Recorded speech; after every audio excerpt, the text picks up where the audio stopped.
It's an early morning, moist, warm, a bit clammy. The air is pungent with odor. A slight overcast of smoke clings in the atmosphere. After all, thousands of lambs had just been sacrificed, and the smell of burnt offerings still linger over the city. Dawn is breaking as a cluster of women are seen, slowly making their way across the city, carrying with them spices to embalm their Lord. Perhaps they had found the final gift the wise men had brought, frankincense and myrrh. And who brings embalming oils to a baby shower anyway?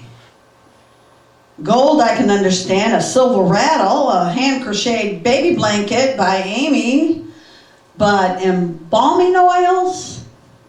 Really? Perhaps the question should be, who knows something we don't? That's what I would be asking. Really, God? Frankincense and myrrh? Embalming oils? And what's with the stable in Bethlehem? The tower of the flock. Not an ordinary stable, but the one stable where shepherds would wrap their newborn lambs in swaddling clothes to protect them while they awaited sacrifice at the temple. And swaddling clothes? Really? Grave clothes? Father, you not only planned for Yeshua to be born in the same stable as the sacrificial lambs were kept, you wrapped your infant son in shrouds of death. Was this your plan from the beginning? Did every detail matter? I'm beginning to think so. Ever wonder if Mary struggled to swallow while eating lamb at the next Passover?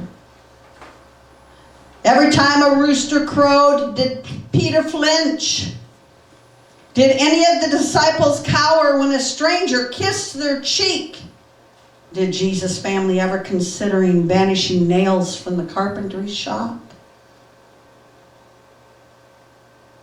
Did somebody go out and cut all the thorn bushes down anywhere Jesus had walked? Had Mary washed the blood from her spattered robe, or did she keep it to remember? And when the garment was touched, was anyone healed? When the ground quaked and the tombs were opened and the bodies of many saints who had died came back to life, were there any news reporters? I want to know what was posted and what was said and what was shared. I want to know what it's like for your mom to show up on your doorstep after having been buried for years. Or a grandfather to sit at the table with his son, his grandson, his great-grandson, his great-great... Oh, you get the idea.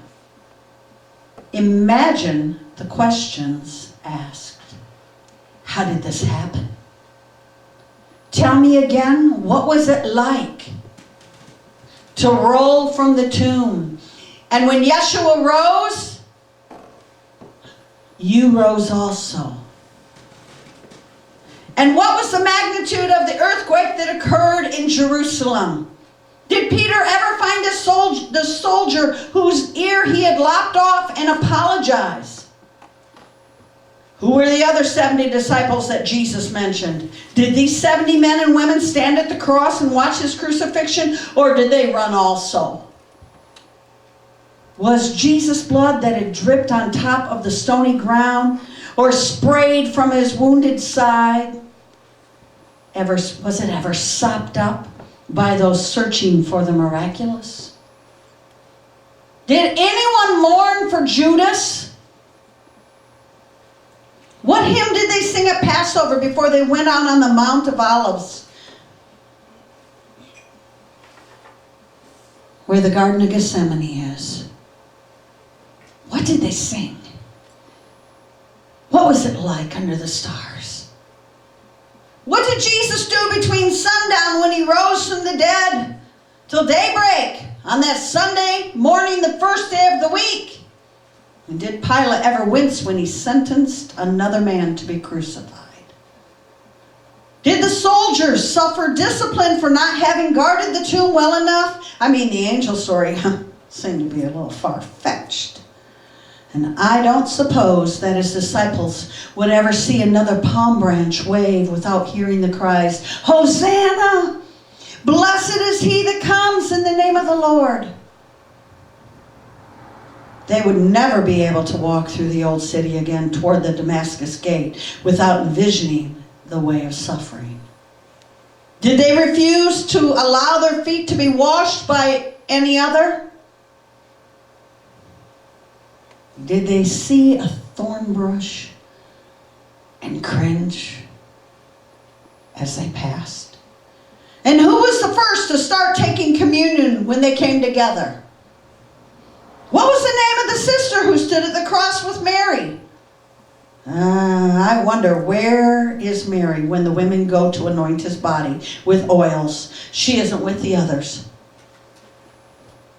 Although I can't say I blame her. John 20:25 says, "Now there stood at the cross of Jesus his mother and his mother's sister and Mary Magdalene." So was Mary at her sister's house? In mourning? Maybe she didn't want to relive it. Maybe she didn't want to run her fingers over her son's atrophied flesh. After all, he'd been beaten beyond recognition. His skin was in shreds, and he was blue-black as death. But he was her baby after all. Most likely she didn't have the strength to endure the process. He was probably starting to stink anyway. I mean, with the hot weather and all. 3 days is a long time. I suppose that morning the women were quiet with their thoughts. You could almost hear the night air. The sound of their sandals slapping against the stone streets mingled with the sounds of the night. It was early in the morning, and I'm sure that everyone was still sleeping. Everyone but God, that is. God was awake. He'd been waiting for this moment for days, 3 of them to be exact, 72 hours, 4,320 minutes, 259,220 seconds, and every one of those seconds was accounted for. Truth be known, he'd been waiting for this moment since time began, for eons, for light years, for centuries, for decades. He had been waiting, while others hoped with anticipation for their son's future.